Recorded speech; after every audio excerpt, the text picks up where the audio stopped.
It was magic time in Canada. Montreal was granted a big league franchise in 1969. How would baseball translate into another language? And which anthem would come first, O Canada or the Star-Spangled Banner?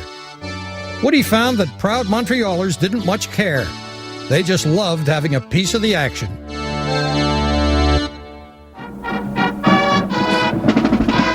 Trumpets do something special for the French, and led by the golden snarl of horns, they have welcomed many colorful losers.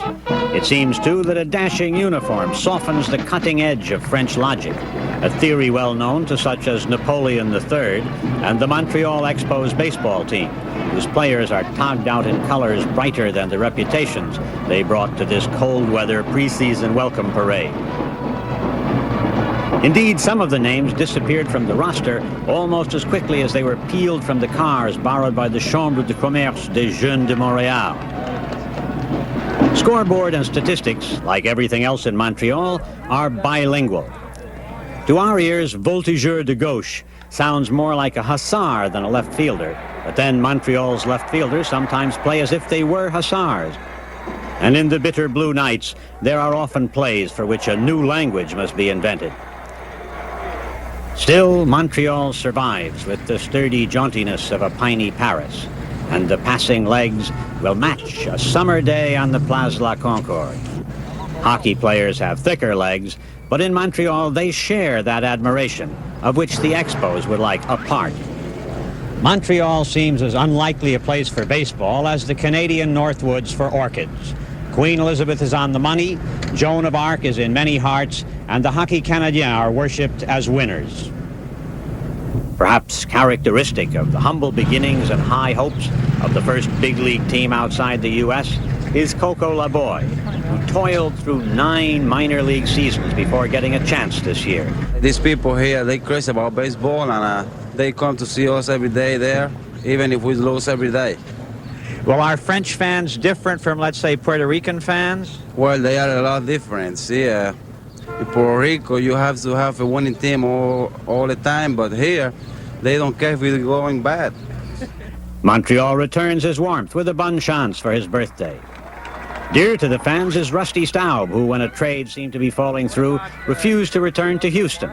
He loves the fans for sticking with the club through a 20-game losing streak. Some people really wanted us to lose 4 or 5 more games to set a world record, you know, or establish the record in the major leagues, because the fact that it just seemed like the thing to do after losing 20. But we really weren't for that, and we're glad we, you know, discontinued the losing streak at 20 games. But I really can't tell you enough about the way the fans here have made most of the players here feel. Bad baseball teams, like bad movies, are always very big on ballyhoo.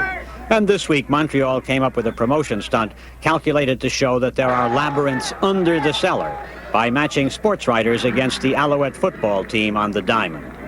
Expo leader Gene Mauch can raise a faint smile for frolics like this.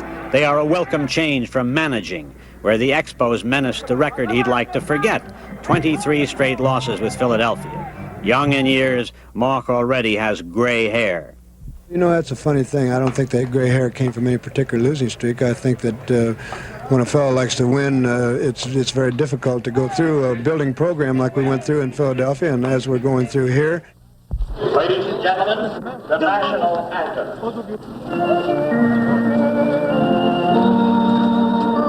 The diplomatic levee could hardly have more banners and anthems than the preliminaries to an Expo game.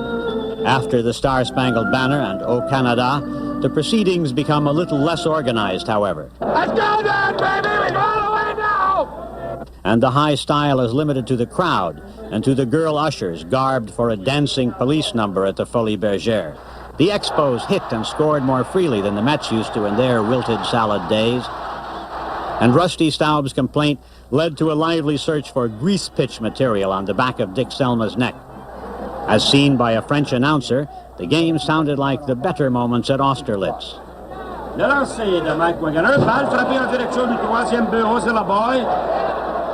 At last, however, it was another unhappier battle, another Waterloo for the expansion Expos, who couldn't hold back the tide of Cub runners, and another losing streak was in the making. Maintenant, la situation est grave.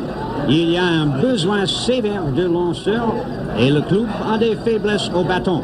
Mais il y a d'espérance pour l'année prochaine. Or as they used to say in Brooklyn, wait till next year.